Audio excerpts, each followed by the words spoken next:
দাম, অথচ চাইলেই খেতে পারি না। কারণ যখনই ভাবি একটু আম মাখা খাবো, কেউ না কেউ এসে হাজির হয়। আর আজকে চারিদিকটা ফাঁকা দেখছি, কাউকে দেখছি না। আজকে আম মাখা খাবো, কারণ কাউকে ভাগ দিতে হবে না।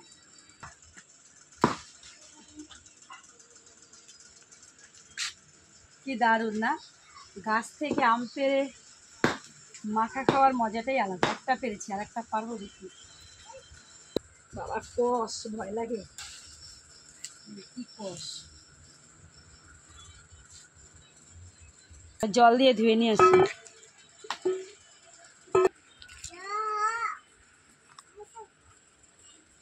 নুন, লঙ্কা, লেবু পাতা দিয়ে ভালো করে মাখাতে হবে।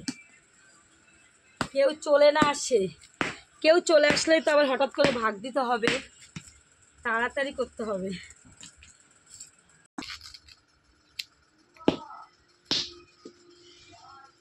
এখনো আঠি দাঁড়ায়নি আমের।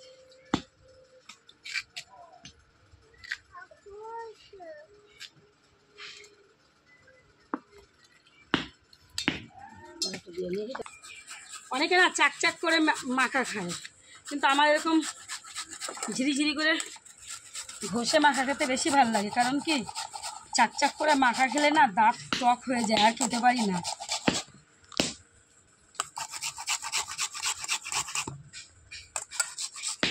সুন্দর। এটা খেলে না বাবা, আম মাখতে মাখতে আমার তো জিভের জল চলে এসছে।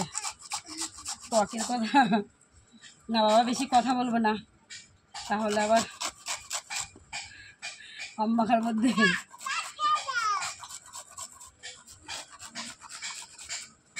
হয়ে গেল, এবারে লেবু পাতা আর লঙ্কা নিয়ে আসি। যাই লেবু পাতা নিয়ে আসি।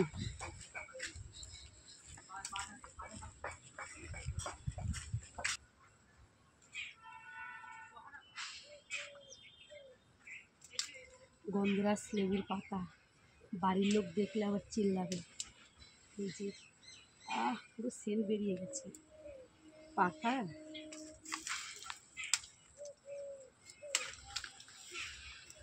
কি সেল!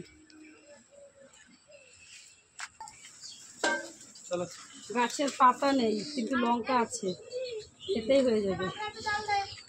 লেবু, লঙ্কা, এই লেবু পাতা, লঙ্কা, নুন। বাবা রে, হেভি টেস্ট! ও কি গন্ধ বেরিয়েছে রে, সেই গন্ধ বেরিয়েছে। কি হয়েছে? খেতে হবে, খেতে হবে, আম মাখা খেতে হবে। তো নাক দিয়ে তো পোটা পড়ছে।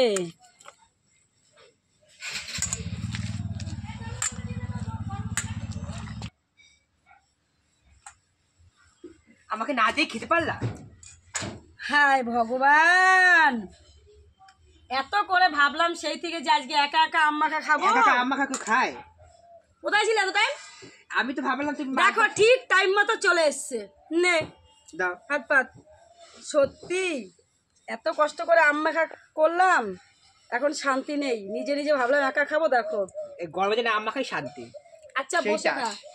সেইটা সেই সেই স্বাদ, সেই স্বাদ হলো না, একা খাওয়া হলো না। সেই স্বাদ বন্ধুরা। টাটা। ভিডিওটা ভালো লাগলে তোমরা একটু অবশ্যই লাইক কমেন্ট করে দেবে। এনে খাবি?